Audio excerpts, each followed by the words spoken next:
Joe Pugh for Pep Talk UK, joined today for the first time by the man himself, Mr. Joe Gallagher. How are you, Joe? Yeah, not bad. How are you? Brilliant. Here at the Wayne for Louis Lim versus Jazz Ben. And you've got your charge, Callum Thompson, to making his second professional fight tomorrow night. How's he been in the gym?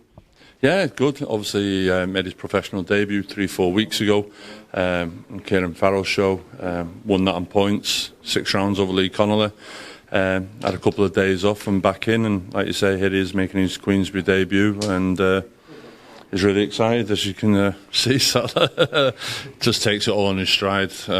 Little Tomo, the tank, he's just, I say, very calm and just looking forward to performing tomorrow in front of Frank.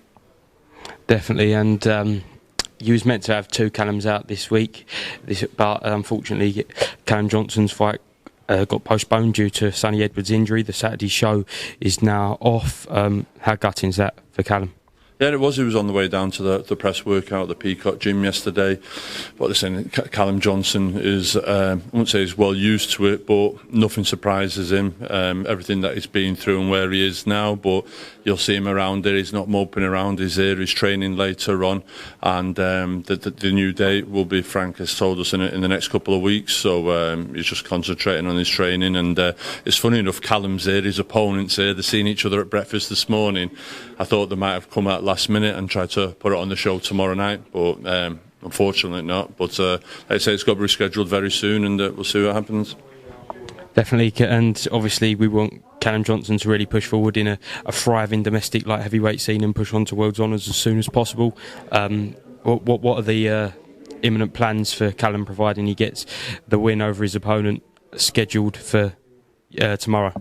Well, listen, everyone knows Callum's been out a long time, 777 days, came back, had a good win last time out. I don't think people are giving him the credit for that win. He fought a very good fighter, and he wants to crack on for world titles. I've seen people mentioning Yard and Linden, and had a chat with Tundi today. It's like, we're not looking behind, we're looking ahead, and that's what we want for Callum. What we've got to do is build some momentum. Obviously, he's been out a while, he's had a fight. The idea is get this fight, then another fight, and then by then the world champions have all got defences from now till, I think, January, February, and then we'll see how the lay of the land is then, and whatever belts are vacant, we'll be pushing forward to getting that world title opportunity, whether it be a BTBF rematch or the winner of Joe Smith and Salamov. Yeah. And you've also got Dimitri Bivol there, WBA. If you could choose out the 3, who would you personally choose for Callum to take on? I'd most probably choose Joe Smith, Callum Johnson, and most probably choose BTBF. So that's how it is. Callum wants unfinished business. He's been in there before with him. I know he lost, but he feels he has his measure, and he was a little bit naive last time. If he'd put his foot on when he had the chance, we'd be the world champion. So I think that's unfinished business, but we've got to get ourselves in a position. So by building a bit of momentum, had a good chat with Frank yesterday, get this fight, get out in December, and hopefully we get a shot. Bivol's out of the question, in the fact, the only reason being, I think he's tied up with Matchroom. So yeah, and I've heard Eddie talk about Josh Bawatsi being pushing for that, so he'll be dealing with that there. So the other belts of BTBF or Joe Smith, they're good opportunities for us. And if you were to get that world honour with Callum Johnson, would you then look to make one of those massive domestic clashes, maybe in a big arena show at the end of next year? Well, that all depends. And then when you say huge, massive, Callum Johnson's got to become a world champion. He wins that. It's up to then whether Linden and Anthony have finished their unfinished business, and whether I could see a unification of Josh Bawatsi if he beats Bivol. Yeah, of course, there's all big fights. But Callum Johnson, I think if he wins, if he got the Joe Smith and won it, he'd want the unification with BTBF. But listen, that's what he wants. He wants the big fights and the big nights. And if Canelo wanted to step up to light heavyweight, we'll have another go at him. Brilliant. And I saw on Twitter this week you posting about Natasha Jonas, Katie Taylor rematch. It's a rematch that I would definitely want to see. I think a lot of the British public, the world boxing fans, would love to see after their first fight. Is it going to happen, Joe? It was only something I put out. When you see recently Josh Warrington, Dylan White both getting knocked out and getting rematches, and I just thought so for Natasha Jonas versus Katie Taylor, there was only one round that separated the scorecards, I think, and people were saying social media it saved the show. It was the best fight. It's up for fight of the year, female fight of the year again, and people after the fight were saying that it was that fight saved the show. So yeah, we're trying to push for it. It's unfinished business, and Natasha would love that fight. I got asked the other day who would she like to fight, Harper or Taylor, and it's Taylor every day. She's the pound for pound number one at her weight, and that's the fight Natasha would like. If it happens, that's down to Natasha's firm, MTK and Eddie Hearn, to sort of like do that. There was talks after the rematch about a December fight with Brian Peters in New York or in Liverpool. So I'm not seeing Tasha or being here this week, so I'll see her next week and see what the latest is with her.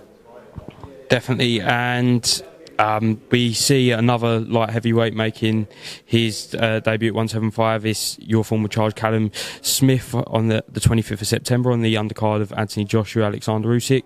How do you think he'll do in the 175 division?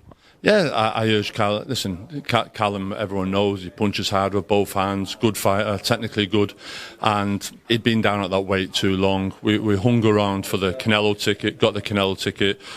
Callum would even say when he fought Hassan Nadam, it was time to move up.